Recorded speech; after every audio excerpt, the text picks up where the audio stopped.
I'm Videobob. Welcome to our part 2 of working on a Batmobile.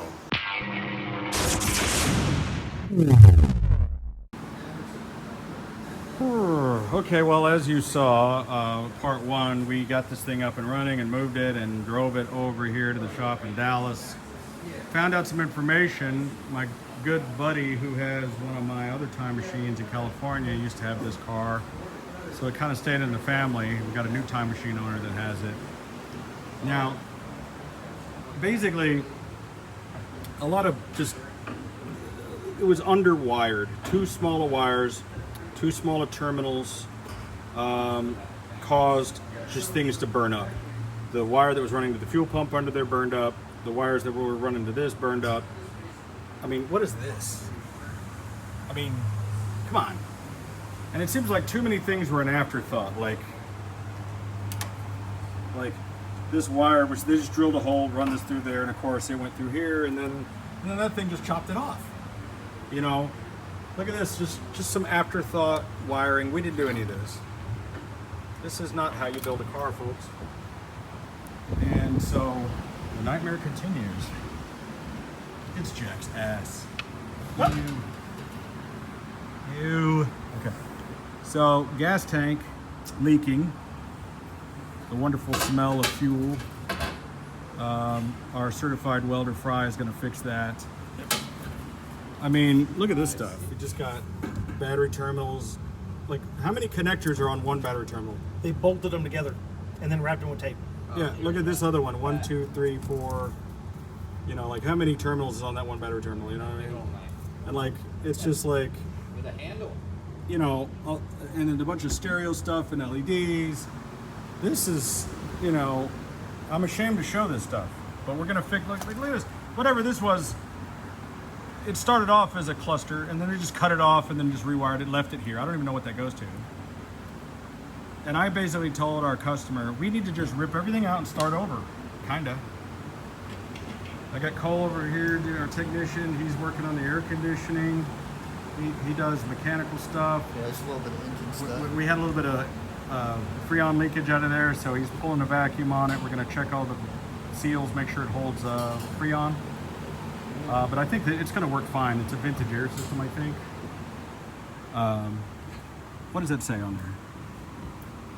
Dakota Digital. Oh. So maybe that's just the controller, but I could have sworn I thought I saw, I don't know who's doing the air conditioning. Maybe that's who's doing it. I don't know. So. Oh yeah, it is. Yeah, temp, fan, AC. I know it's an air mode. conditioner control, Yeah. but I didn't know Dakota Digital ran that. Maybe they did. Had some people making comments about the wheel gaps while we were driving down the road. You have to understand, this thing is lifted. We had the car lifted so we could drive it and get it over. We were on I-35, one of the bumpiest roads in Dallas. We had it lifted. Now, when the wheel sits up in the wheel well and the thing's sitting an inch off the ground and driving in a movie studio on a glass floor like this one, well, then you could have it low, but we had to raise the car, and there has to be enough room for the wheel to turn without hitting the fenders.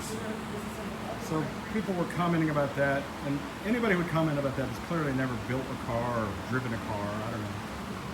The machine guns, that machine gun over there is not raising, this one is. Looking down in there, you can see that there's an electronic ram that simply raises it up. And then they've just taken a couple pieces of square tubing and made a non-lubricated, non-fitting thing. I mean, they didn't put any effort into this, I gotta be honest. It's just The smell in here. You can't. Smells This like is a gasoline. smell-o-vision, but oh my goodness gracious, I'm about to pass out. It's giving me a headache. So we're gonna fix all this. We're gonna make it right. We're gonna go through here and make this thing legit and make everything function. That's what we do. Feng shui. I mean, we build DeLorean Function. we build the best DeLorean time machines in the business. I think that's undisputed. And the reason they're the best is because I have a team of experts. I have Jack, I have Cole, I have Fry, I have, Brian. We have all these different people, and that's the important thing.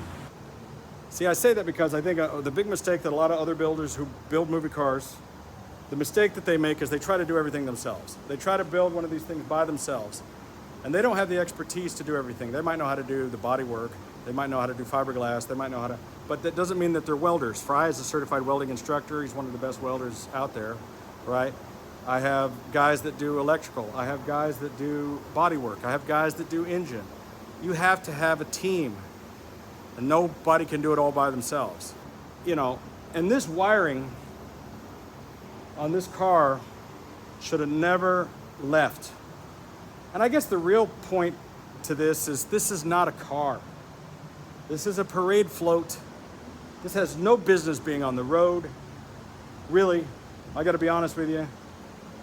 And trying to treat this thing like a car is really where the problem is. Just because you can make it move and run. And this is what I told my customer. I go, dude, you're playing with fire here, because literally, you know, it's got a little fuel cell in it. I mean, basically these things are built to be not even hot rods, but like race cars. When you build a race car, you just build a simple ignition system and a frame, and, you know, trying to put in car luxury stuff. And this is where people go wrong. They try to put this stuff in as an afterthought. He said he's taken it to like 2 or 3 different places that tried to do custom stereo, cameras. If you don't, you got to do it all at once. Properly wired, loom protected. You know, look at these speaker pods that this dude had made. Like, what is this? The wood is burned from having an unsharpened blade that burned through the... It's just MDF that's been brad nailed together. Like, that's not gonna vibrate. Like, look at these speaker pods. What is this?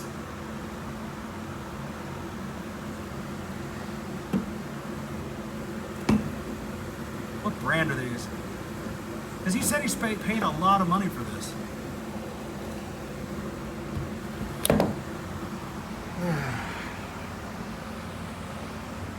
So disappointed. I mean, look at these seats. Really? Okay, so my goal here, I was sitting here talking all this schmack about the car, and then I'm going to sit there and try to convince you that you should buy it. We're going to fix this thing. We're going to make it right. And that's what we're going to do. Because I'm not going to let this thing leave the shop. I'm not going to let it drive out of here until I feel confident that it's going to be okay. So for those of you who are watching my channel for the first time that are Batmobile fans and builders, take a look.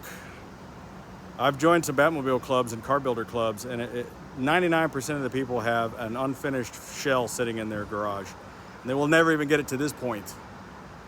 You need to learn from these mistakes. Since some of you are new viewers here, let me show you what else we're working on. First of all, no, it's not for sale for any price. I don't care how much you offer me. But this is a 1959 Miller Meteor Futura Duplex, the original OG Ghostbusters car, totally legit, ready to rock and roll. Okay, we're gonna build this into an Ecto-1. This over here is a 1960 that we had for parts, but it's the same exact car except 1960, but it's got the correct roof. No, it's not for sale. You can't have it. Jason Reitman himself called me trying to buy this car for Ghostbusters 3, and I wouldn't sell it to him. But we just haven't got a chance to get to it. We're gonna get to it, and you wouldn't believe that we could do what we're gonna do to it, but we will. This car will be completely transformed. We're gonna be doing a video series on this. This is gonna go to our Las Vegas attraction soon. Hopefully gonna get this done this year. Show you some of our other projects. This here is gonna be our 43rd DeLorean time machine. We just sold our 42nd car. This car is destined, it's gonna go into the Barrett-Jackson Las Vegas show coming up in this June. So we're custom building this car to be quite a showpiece. It's gonna be nationally looked at, televised, so we need everything to be perfect on it. So one of the things we do is we gut the car and get everything correct on the car first, and then we start the wiring process. We're gonna be doing some very interesting things that are different than we normally do. We're gonna be using a pretty complicated inverter system, Xantrex Freedom XC2000. This is a 2000 watt inverter system that'll have a remote control. Be running lithium ion batteries. Where's my You know, these big 200 amp lithium ion batteries are going to be running in there. Our fog machines for the fog. And so it's going to be pretty interesting. It's going to be something that we've never done, and this is quite expensive. You know, normally when we do these things, we put in a charger and batteries, but this is costing us several $1,000s. I mean, those batteries, you know, they're pretty expensive. It's a 200 amp lithium battery. And we cut this one open to do some investigation to learn more about it, you know, and we took a look, and that's what's inside. If you've ever wondered, there's the BMS controller, and we wanted to really see what's going on in here. Look how much room is left over there. Because we thought about deconstructing these and just putting those battery modules and putting them into places where, you know, it would be harder to get to, because we've always typically used the trunk area to put in these batteries, simply because the customer needs to be able to get to them to be able to monitor, to replace them. But those batteries have a much longer shelf life, so we might be able to hide them behind the bulkhead there and into other places. You know, there's a lot of cool areas in the DeLorean that you can fit things. I mean, hell, you could fit them down there in that little cubby hole if you really wanted to. And you're talking about 200 amp hours of power that would run that fog machine for days, you know. But anyway, here's a look at the shop of what we're doing. One of our time machines. I'll take you into our fabrication bay here, where we do like dirty work, and show you how this is the rear decking. So it's already been welded and weathered, decorated. We manufacture every single thing. This Mr. Fusion was completely made by us, by our guy Brian, who's a master at doing plastics, and we cast this out of particular resins. And what we did was we experimented with a bunch of different materials to find something that was just as good as ABS plastic, because this thing needs to be firm, hard plastic, be able to take the heat. And we heat tested it and checked it out. This is an actual coffee grinder, the real Krups grinder from Germany, and we make all of this other stuff. And so in our casting department, you know, which is where we do some of the finer work. Let's see, you know, I got pressure pots and vacuum chambers, and so for instance, our flux capacitors, we manufacture the simulated glass tubes, and I mean, they come out perfectly clear. Look at that, perfectly perfect. I mean, they come out great.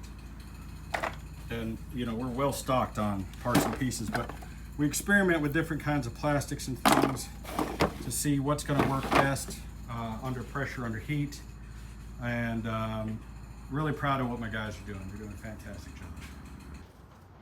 This is a time machine we built several years ago that was recently sold at the Mecum auction, and it belonged to one of our other clients who sold off his car collection, and it was sent directly here to be repaired because it was in very poor condition, very neglected. That's a Knight Rider project we have up there that's being worked on. I don't think I can let me see if I can get to this thing, because we got this up on the lift. This is kind of a backburner project we got to get done for this guy, but here, let me turn these lights on and I'll show you. I don't know if you could tell, but he had wrecked this thing, drove it through a fence or something, because he ripped the front bands off, which were missing altogether. This was all broken. There's scratches and dents all over the car. That other hinge on that door is completely broken. You can't even open it really. So we're gonna go through this car and refurbish it and get it back up to our standards. Never mind the zombie here, he's just hanging on. And we just had to put this into storage, windows off the track. But when it's all done, it'll be up to our standards again. It's gonna cost them a little bit of money. But this thing didn't bring the money at the auction because they rolled it across the block with a flat tire, missing the front bands, wrecked, not lit up, not working. You know, it just wasn't in good shape. So the sad part is the guy is probably going to spend as much money fixing it as he could have just bought one from me. I try to tell that to some of my customers. They always think it's just a sales pitch, and I go, look, you could buy a car directly from me and get it right. You try to buy like a third-party situation like that, where the guy wrecked the car, he didn't take care of it, it's been sitting around for 7 years. Now it's going to have to be refurbished. And by the time you pay for transporting it here, repairing it, transporting it again, you could have spent a little bit more money and got a brand new car from me. There's no free lunch in this business. But what I'm finding out about most of these Batmobile builders is they're very unethical. Let's be honest. Okay, so this is what I've found. what I've found with a lot of these Batmobile builders and car builders in general, careful, is that they will, let me get away from this fan. What they will do is they will tell you anything you want to hear to get you to buy this car. They'll take your deposit and they'll start to build the car. Then they run out of money, and then they'll sell another car and they'll take that person's deposit and use it to try to finish this car. And then along the way, you start asking for other stuff. Hey, can you put in a stereo? Can you put in cameras? Can you put in this? They start promising you the moon. Then they start doing things that are cheap, using cheap wiring, cheap terminals, cheap materials, not ordering the right thing, not paying a specialist to do the things they need to do that they don't know how to do, cobble it together. And then maybe they sell a third car and use that deposit to get this first car finished. A year or two later, you finally get your car and it's this. And then the second guy is getting screwed next. And robbing Peter to pay Paul. I don't do that. So one of the things I've changed is I don't really take commissions any longer. I build a car and I sell a car. Come check out the car, inspect it. Here it is. Here's the photos. Check it out. Pay me, leave with your car. Because when you do the commissions, you land yourself in trouble. They don't budget properly. They don't know how to run a business. They're trying to do everything themselves. And they end up in this situation. So now this poor guy who has this car has poured all this extra money into it, and he's had to bring it to us to fix it. And so, and by the way, we don't do that. We don't do this. Don't call me and ask me to fix your Batmobile. I'm not interested. This was part of the deal. He bought this other time machine from me. He's a local guy. The plan was I was going to potentially buy this car or sell it to my buddy. I have a friend that's interested in it, but before I can give that car to him, I'm going to fix everything on it. Now, the actual car itself is good. The body is good. The engine is brand new. All that stuff is actually good. I'm happy with all of that. But the wiring, ugh. So we're going to fix it. I've got my team of guys in here, and stay tuned if you're interested in this kind of stuff and see how it turns out. All right, thanks for hanging out with me. Hope you love this kind of stuff. If you do, I recommend you like, share, and subscribe, because more of this is coming. I do live videos on Sundays. If you turn on your notifications to be turned out about that. I have a podcast I do called The Videobob Show. And go back and watch some of my other videos. We've done hundreds of movie cars. We had our own TV show called Screen Machines. You've seen me on Pawn Stars, a lot of other things. And I'm only giving you my resume because I know I got a lot of new viewers watching this particular video. So, hey, come check it out. And we will bring an update maybe tomorrow. Stay tuned. Bye.